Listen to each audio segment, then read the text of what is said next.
All right, I'd like to welcome our next speaker, Isaac Slavitt. He's going to give us a talk on the 10 Commandments of Reliable Data Science. Isaac is a co-founder and principal data scientist at Driven Data Inc. He holds a master's in computational science and engineering from Harvard School of Engineering and Applied Sciences and a bachelor's in operations research from the U.S. Coast Guard Academy, and previously spent 7 years as a Coast Guard officer serving in a variety of operational and quantitative roles.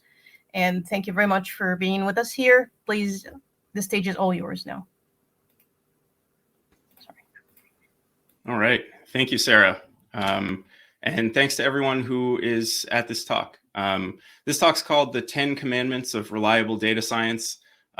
We'll kind of chew through all the pieces of that and what they mean, but just to pick one, 10 Commandments, that's tongue-in-cheek. I think the reason that we all go to conferences like this and we talk about things like this is because everyone's interested in craftsmanship. So these really aren't commandments, they're guidelines, but in the real world, we'd have a beer and argue about which ones of these are wrong and things like that after the talk. But we can do that in Discord after this, and I look forward to talking about it. So let's jump right in. This picture is from a famous airline disaster where two experienced, respected pilots with well-trained crews collided, and a lot of passengers lost their lives. And it launched a whole field of accident analysis, which sort of inspires this talk. And it's about norms, culture, and quality improvement that ended up going from this sort of thing to making air safety one of the safest. And I kind of had a whole story prepared to motivate why we would even need this talk at all. But an interesting thing happened a couple days ago, which is that there was a sort of viral blog post about data science, a critical blog post that made the rounds and I think sort of proves the point. So if you want to hear about a bad data science project gone wrong at a big company, you can read the long version of this, which I'll link to at the end. But let's talk about the discussion that's been going on the last few days. This is a post called Goodbye Data Science about a practitioner who's moving on from the field to data engineering and had some critical things to say about the way we do things. And there were a lot of responses to this that were just sympathizing, echoing, saying things are even worse than this person was saying. And it was really eye-opening to see not just how data scientists think about their own field, but how data science is sometimes perceived in other parts of the organization. So some of the things people were saying were that analyses are often wrong and couldn't possibly be right because they were flawed from the beginning, or leak data. There are things that are incorrect that should have been foreseen. Or people think that data scientists take forever and produce work that's not valuable anyway. And so we need to take these things seriously, even if we're not necessarily having any of these problems right now on our team. It seems like there's something that bears more scrutiny in our field. And I want to just make the point that even if you don't have correctness issues in your projects, or that sort of data science problem that we'll talk about today doesn't happen on your team, the reason that I think sometimes people judge data science poorly is that from the outside, it looks sometimes pretty mysterious and artisanal. And the thing about engineering disciplines is they try very hard not to be artisanal. If you need to rely on heroics and you need to rely on everyone being unbelievably perfect, then it's not engineering. It's some kind of art form. And so for data science to be reliable, we need to get beyond this alchemy perception. So the way we come at this, our argument on my team has a few basic ideas. One is that data science work is a kind of software. And so we know from the field of software, and they're grappling with this for the last 50 years, that correctness and reliability of software depends in large part on the development practices of the people that make it. So data science quality depends on software engineering quality. And today, we're not really talking about code running in production. We're not really talking about MLOps or DevOps or randomized controlled trials. We're talking about the modal data science project, where a data scientist gets asked to look into something, and typically, and I know there are products that try to address some of these things, but typically the data scientist will open up a notebook, either on their computer or a server and start working on the problem. So we're talking about that. And where is this coming from? Some of the thoughts here come from consulting, data science consulting, working with lots and lots of different organizations on lots and lots of projects and seeing how other teams do things. And also running competitions where we get to see how people that are amazing at the computational part, how do they organize code? What do projects look like in the wild? So let's dive right into the rules. The first one is maybe one of the most commonly experienced, and that's that projects are disorganized. So we need to start a project in an organized way and find a way to keep it organized. We all know this pain. You see a file, it has some weird name. It's sitting right next to a bunch of other files that we don't know where they came from or what order they should be run in. Lots of data science projects are like this. It's just a fact. And I think a lot of this, it doesn't come from bad intentions, but it comes from an idea that we'll start, just playing jazz and then we'll clean it up later. And unfortunately, that somehow never really happens. I mean, there are a lot of papers and ideas about how to organize projects, and all of them are basically good if teams follow any guidelines at all. Almost that's an 80% solution. But we really take inspiration from the kind of Django model here. And if I start a Django project, everything's always organized about the same way. And so even if I'm coming to somebody's project that I've never seen before, I kind of know where the database models are going to be. They're in models.py. I know where the URLs are going to be. They're in urls.py. And the nice thing about that is that it enables us to collaborate. It's less artisanal. My project isn't some weird one-off thing I only ever did once. If I structure it in a repeatable way, other people should be able to figure that out. So we have a project that does this called Cookie Cutter Data Science, which is fairly popular out in the field. But it almost doesn't matter what template or project gets used, and there are a number to choose from. If the team is using one, the projects tend to stay much more organized. And a lot of times it's often no more than just a good file and folder layout, and sometimes that's enough. But teams can get really sophisticated about the way they do this. Doing something is more important. Another idea that we won't spend too much time on is that everything comes from somewhere and the raw data is immutable. And this is already generally fairly accepted, that you don't mess around with like the data extract or the original source data. But this idea of a directed acyclic graph, we talk about often in data science. But when it comes time for people to actually make sure that their projects obey this idea, it's a little bit less common for it to be well obeyed. And this kind of thing is something that we see a lot out there, where there's a file in the project that's critical to something, but I'm looking at it and I don't know where it came from, and I don't know how reliable it is, and where do we get a new copy when this one gets out of date? How do I know if it's out of date? And so on and so forth. And this is just endemic. I mean, it's kind of hard to find a project where you just open it up the first time and things smoothly flow from end to end. We'll talk a little bit more about tools for that in a minute, but we can't even get to those tools before we talk about version control. And at this point, this wasn't really true 10 years ago necessarily, but at this point, most teams are using Git or something like it. So the rule isn't really about using it at all. It's about how do we use it for the things specific to data science. A couple notes there. We think that data mostly should not be kept in source control. And often people don't do this just because they can't. If you try to add a really large file, your Git will have problems. But one of the problems with adding any files to source control, even kind of smaller intermediate ones, is that reproducible pipelines that don't get exercised tend to be broken. This is true where in DevOps, people kind of understand culturally that if you don't test your data backup system, it just won't work. And that's like a norm that people have. And there are a lot of ways and places to store files, but as long as teams adopt some practice that's standard across projects, it's usually okay. There are more complicated tools, but often just having a way to capture where data gets stored at all is more important. The other thing is that version control systems enable code review. And we'll talk more about this later, but now that a lot of teams are using GitHub or GitLab or Atlassian products, When you're using version control, we use code review. But in data science, sadly, a lot of times we don't do as much code review. Sometimes that's because it's a little bit harder to review the work. Sometimes it's just because the files are harder, like a notebook is a JSON file. And yes, tools exist, but do people use them? If you go out and you look around, people don't really use tools for those. So we have this project called NB Auto Export, which mirrors a .py file anytime you save your notebook. But really more important than what tool you use is just finding a way for the team to review each other's code so that there isn't a norm of just download the notebook and eyeball it.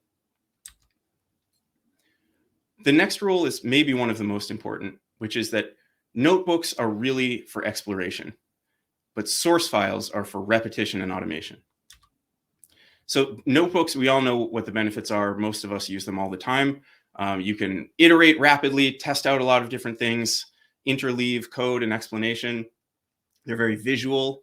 That's an excellent property, good for communication. But mostly teams don't use tools for running them in an automated way, which mostly means that for running them, it's a person opening up a notebook and doing the things. They're difficult for version control. We just talked about that a little. But they encourage repetition, which is another insidious issue, which is that if everything's in notebooks, it's hard to import from another notebook. So people copy things around and errors creep in that way. We see that all the time. I know someone's going to say Netflix runs notebooks in production. It's a really cool idea, and they seem to do it quite well.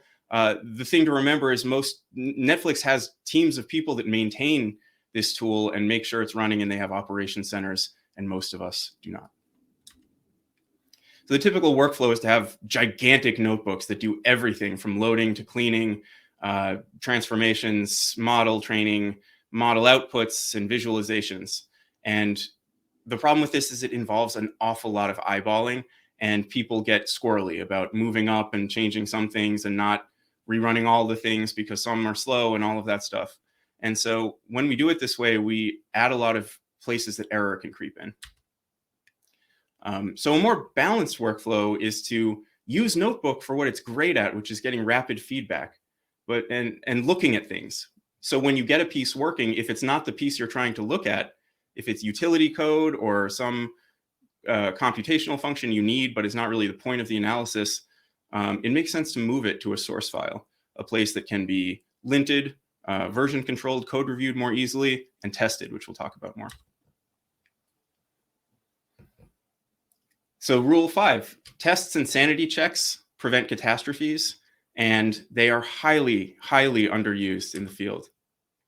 That's understandable because of all code out there, data science code is pretty hard to test. Sometimes it involves big data sets. Sometimes data changes, so your values change, so it's hard. What are you asserting if the value changes? We use randomness on purpose, and so things change, and tests usually assume you're testing something reaches an expected value. Visualizations are really hard to test, and notebooks just don't have the same amount of tooling for running and discovery tests. But that doesn't mean that we can't do it, especially if we're obeying the last rule, which is to move, often used or common functions out to source files. Now we can write tests. So here's an example of like a Haversine function, so distance on a sphere, and just some tests of edge cases. Nothing crazy. But what happens if it's zeros? What happens if some value is missing? And that's the kind of thing that isn't too big a lift, and we could be doing, but most teams are not. On that note, the idea of testing, what things work and what things don't. In data science code, we generally want to fail loudly and quickly when anything is off, instead of trying to handle exceptions, which is a big part of thinking about software engineering. And the reason for this is not because data science code is so fragile. The reason is because a lot of data science code is actually pretty robust to things happening in a way that's not desirable. So this cartoon, the reason it's funny is because in a lot of our workflows, when we get the shape of the data right and all the things run, if everything kind of multiplies out and there are no crucial logic errors, you'll get numbers. You can force the machine to give you numbers, but are they right? That's harder to ensure. So, and this is just a known property of systems that use any kind of probabilistic modeling, which is the whole reason they're useful is they deal with noise well. And so if noise is coming in, but we don't know it's coming in, that's a problem. And you can see this even in the very simplest case. You imagine that some part of our analysis involves like a mean of some values. Imagine there are a lot more of these and they're coming from someone else. We take the mean, we get a number. Great. This is good. But what if some of them start to be missing? What if they're missing in a non-random way that affects the conclusions of the analysis? The truth is that a lot of our tools will handle this gracefully, if not correctly, or if not in the way that we intend. And so when I get this number out, it looks just like the number I got a second ago, but this has different properties, and this can be catastrophic. So one way of thinking about this is to test all of the assumptions that we're implicitly or explicitly bringing to our functions. And this is called assertion testing, and it's underused, I think, but part of that is because in normal software engineering, assertions are viewed, especially in production code, as like a red flag, meaning that this is something for testing and it shouldn't be here. Whereas in data science code, there are a different set of assumptions. It's a different kind of code. So actually, these types of assertions can be lifesavers. It means that, yeah, your code will fail, but if it fails, that means someone's going to look at it, hopefully, and try to understand why it failed. So we don't want to work if we shouldn't be working. And that's why adding lots of assertions liberally to a code base, especially if it's hard to test in unit tests or integration tests, just adding assertions that capture what we think should be happening can help a lot. There are packages that try to do this in a more Pythonic way, some more maintained than others. But basically, just the idea of defensive programming is something that I think we all can integrate into our workflows. Another is that project runs should be fully automated from the raw data to the final outputs. And this is kind of an interesting rule because it's hard to find people that disagree with this. People generally think that this is true.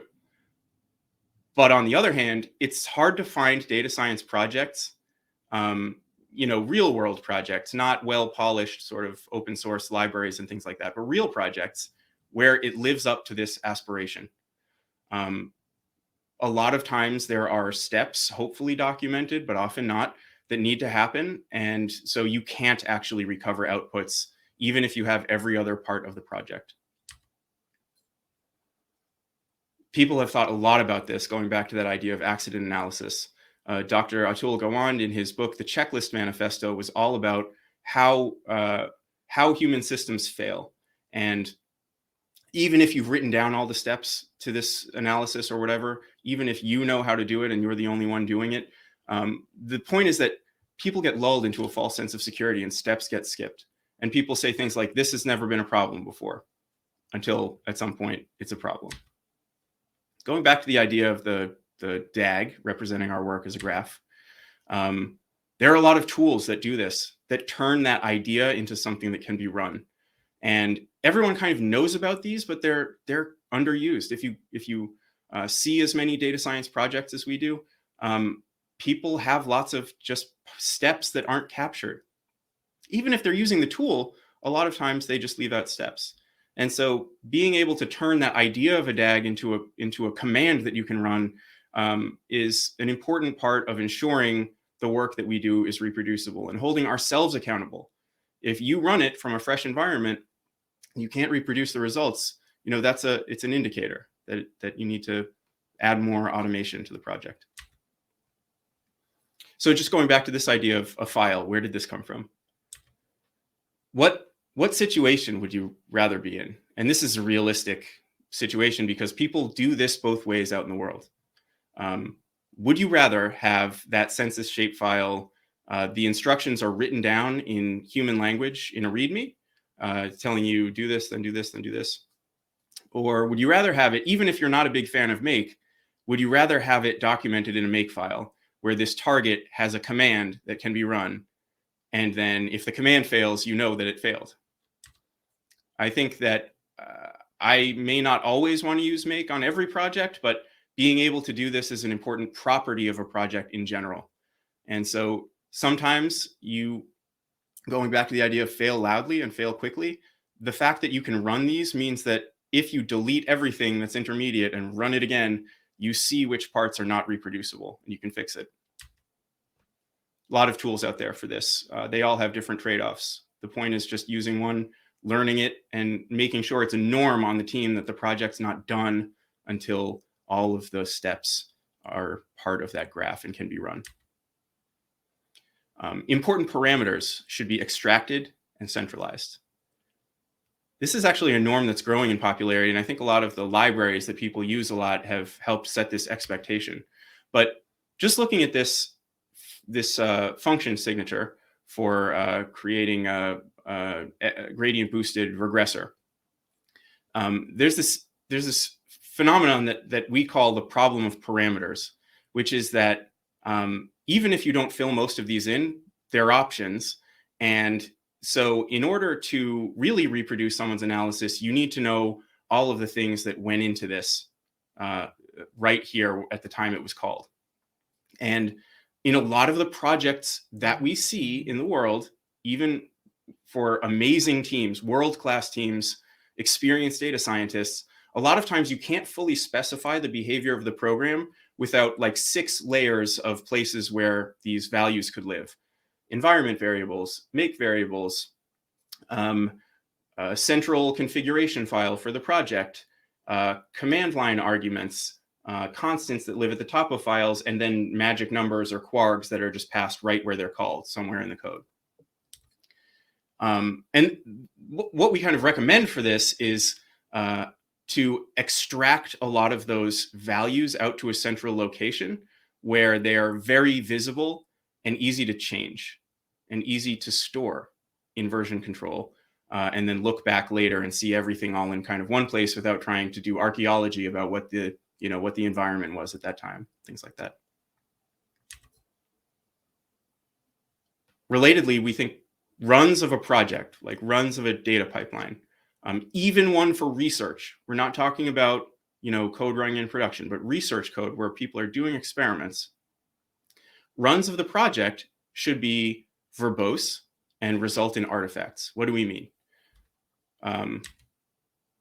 Well, looking at the typical workflow, we're working in a notebook.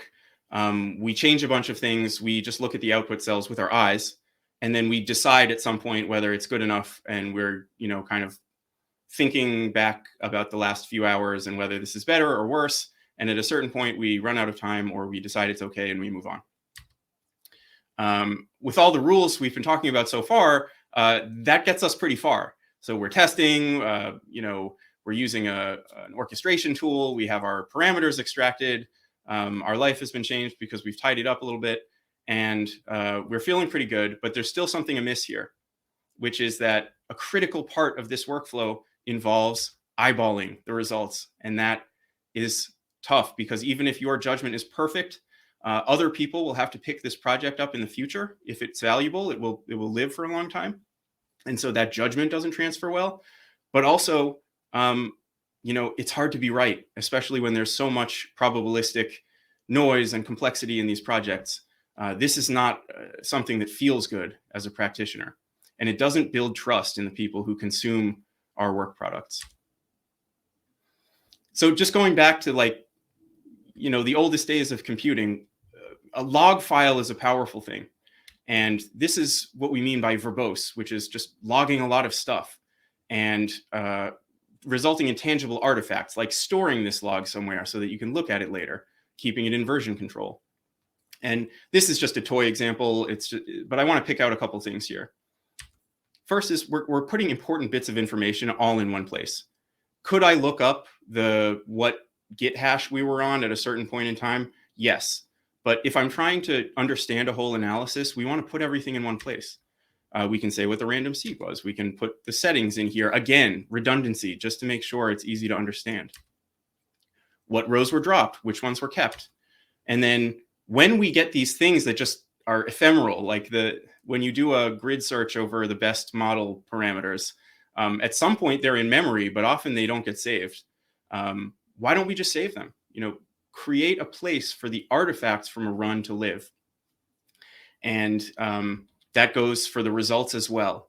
And if we capture the metrics, we don't want to be thinking, oh, did what I just do in the cell improve things or not? We want to look at the facts. Go look at the last run and see, did precision get better, but recall was worse? We want to have that put somewhere, and then write out the predictions.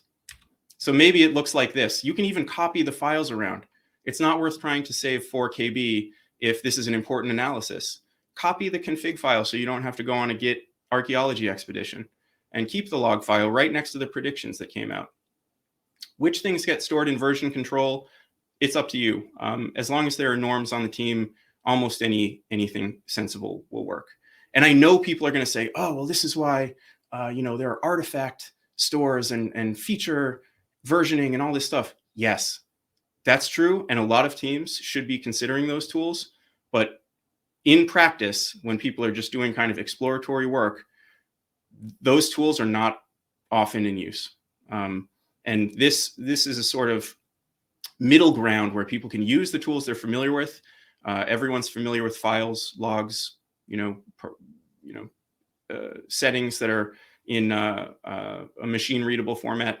And so that's a way that we can get a lot of the benefits without, convincing the IT department to buy a certain cloud product or something. And then finally, this one is great, not just for reliability, but also for the experience of doing work and feeling good about it.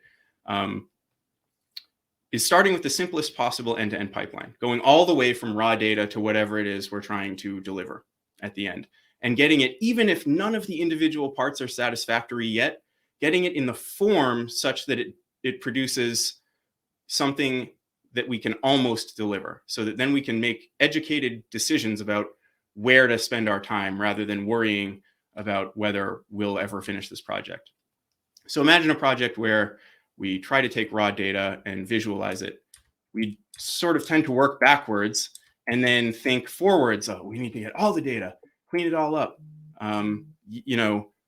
train a bunch of models, ensemble them, and then build an app. But this is waterfall. This is a dangerous game, because if any of these things get off track, then you may never finish. And so there's this philosophy that we want to get to the end product before it's good and get feedback, and that we implement things when we need them and not when we think we'll need them. So maybe we just use a little bit of data, some columns, a simple model, just take the predictions and, oh, look, we have a performance. This is a benchmark we can try to improve. And we start not with a visualization, but just printing in a table. So it looks terrible, but something happened here, which means we split this up into different concerns that can be collaborated on at the same time, as long as we understand what format the data is in. Now we can go back and change individual pieces and see our accuracy improve and change over time, and then decide as a team what parts to work on and what parts to leave. Hello, we're almost done. If you would like to leave some time for the questions. Yeah, great. So this is the data science process that's the ideal case. We can move around, we can play jazz a little bit, but still feel confident. And the reason that this is related to reliability and not just experience is that the faster we can get feedback and get things in final form, the more likely we are to discover defects before it's too late. So I invite questions, comments, angry pitchfork crowds. There's a long version of this that's on the site. The link is here, and I'll put the slides in Discord. And I'd be happy to take questions. We only have a little time now, but in Discord as well. Thank you. Thank you very much for this very informative talk, and I've learned a bunch. Thank you.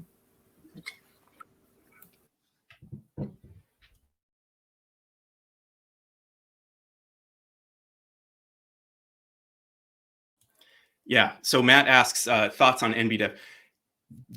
I've looked into it, and it looks great to me. There are a lot of projects that try to do this kind of thing. They each make different trade-offs. I'm in favor of projects like that, but it's my observation that most teams are not using them. And running cookie cutter data science, we often have people come in and say, here's my pull request. Everyone should be using DAT. Maybe they should, but the fact is that they're not. So if we try to impose this from the outside and say everyone should use this, it's not a successful way to build cultural norms. Good question. The thing to realize is a lot of these are aspirational, right? So I say these things with a straight face. My team, I personally don't always live up to these things. They're things to think about. So I think if you come to a team and you say, you guys are all messed up, we need to be adopting these practices right now, we're doing alchemy and not engineering because this random person said so, that's less successful than saying, what are the painful things? Everyone knows the pain of census shapefile v2 new, use this for real final .xlsx whatever. So starting with the pain points and trying to persuade with a vision of what things could be like is Thank more you. useful.